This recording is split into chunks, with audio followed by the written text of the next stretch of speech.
Hi, let's start with the numerical segment of vectors. So very first numerical I have written, this is the sum of the magnitudes of two forces acting at a point is 18 and the magnitude of resultant is 12. If the resultant is at 90 degrees with the force of smaller magnitude, what are the magnitude of forces? This is the question. Now see gentlemen, there is a kind of trick that I have or a thumb rule kind of that I have made which I normally call as FAST.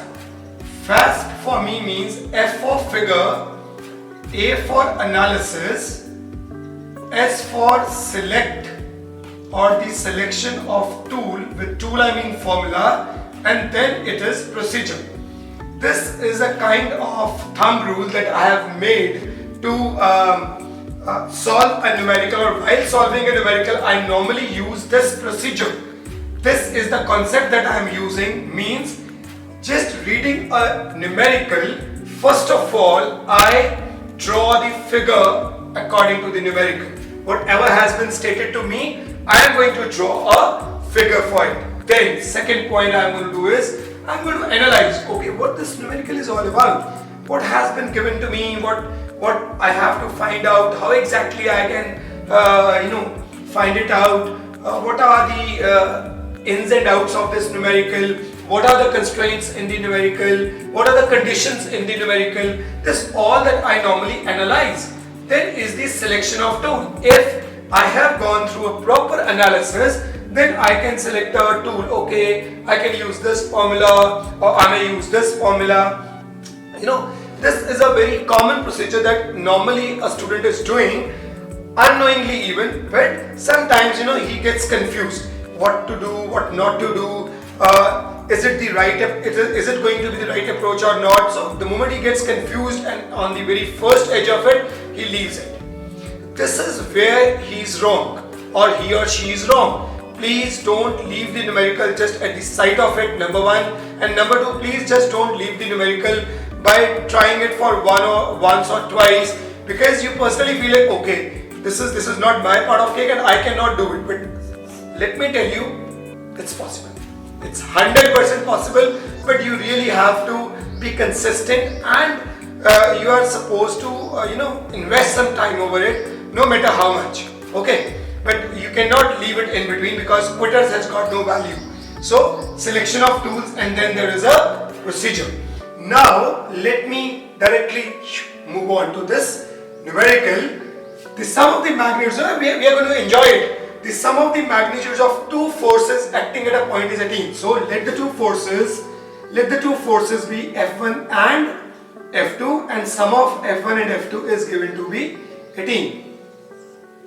It's obvious. And the second line is, and the resultant, means if you are going to solve or add these two forces, I don't know at which angle will they work, even I don't know at this point of time, but the magnitude of the resultant is 12. It is again given. Now, if the resultant is at 90 degrees with the force of smaller magnitude, it means he wanted me to consider one of the force to be smaller than the other. So it means let F1 be smaller than F2. See, in these numerical sessions, I am going to teach you how to exactly approach a numerical. I am not going to simply solve the numerical tuck here on the board and that's it, my part of job is over. Not at all, sir. I am not going to do it like this. I am going to make you clear. I am going to teach you what should be the approach to solve the numericals, and not at all just the solution of the numericals. You may find the solution in many books,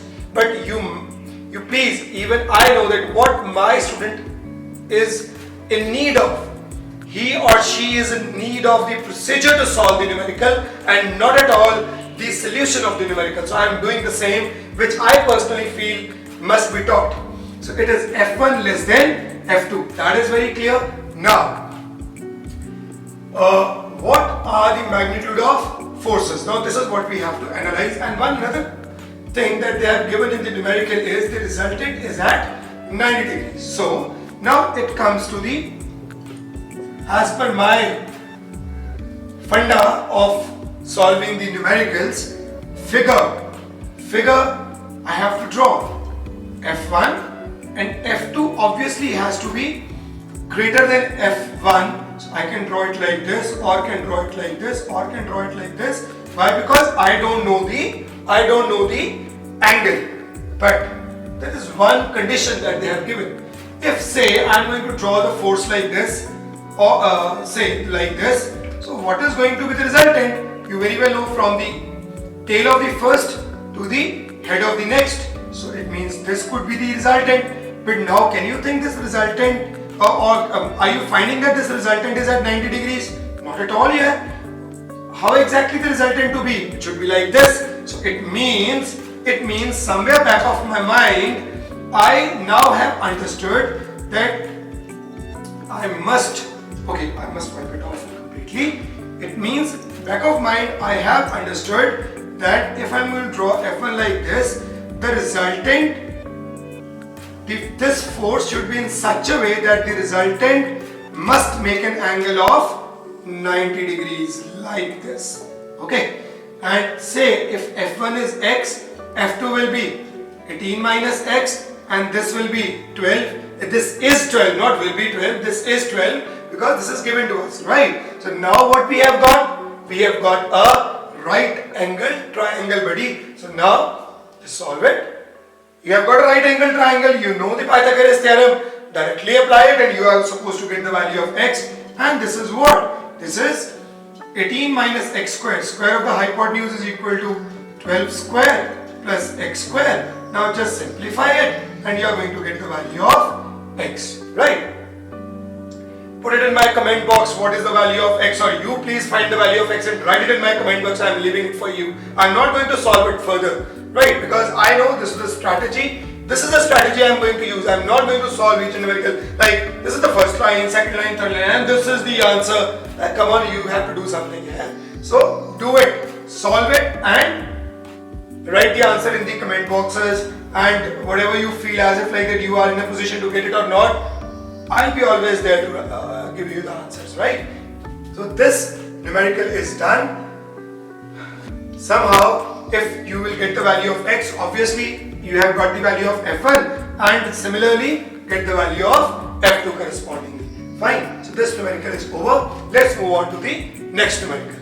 Now let's move on to the second numerical, which is this. As I've written on the board, 4 forces acting along the sides of a smooth square frame ABCD in the order A to B, B to C, C to D, and then D to A. If the magnitude of these forces are F1, F2, F3 and F4, that is correspondingly F1 is 1 Newton, F2 is 2 Newton, F3 is 3 Newton, and F4 is 4 Newton respectively, find the resultant. You know, at first sight of it, we get normally confused.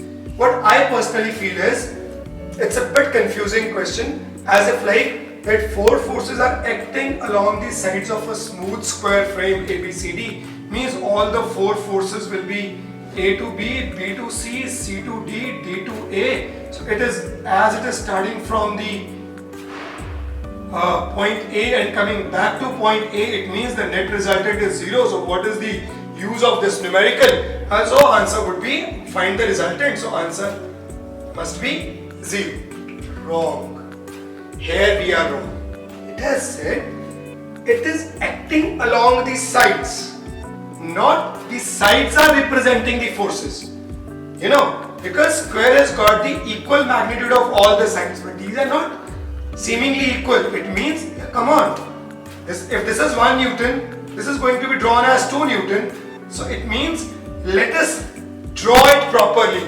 You know, the moment we are going to draw it properly, we are going to get the result quickly through the figure only. And that is what I always told you, that this thumb rule FASP really works. It actually works. You know, now let me show you how exactly it is that.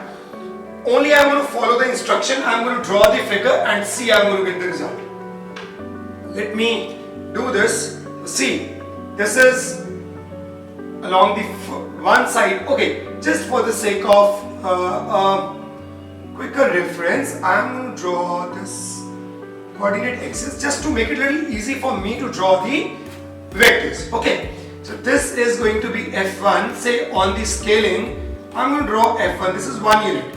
Now F2. scaling. It's nearly double. Okay, nearly double, right? It is F1, F2 is double. This is F2. Now, on the next side of if this is A to B, now this is going to be B to C. The magnitudes are different. If the magnitudes are different here, so obviously you cannot just draw it like a square. Yes, you are supposed to swift along the sides of the square, but you are not supposed to draw a square. And that is very important. Okay, so this is F1, this is F2, and this is F3. See, it's 1, 2, now this is 3. And finally,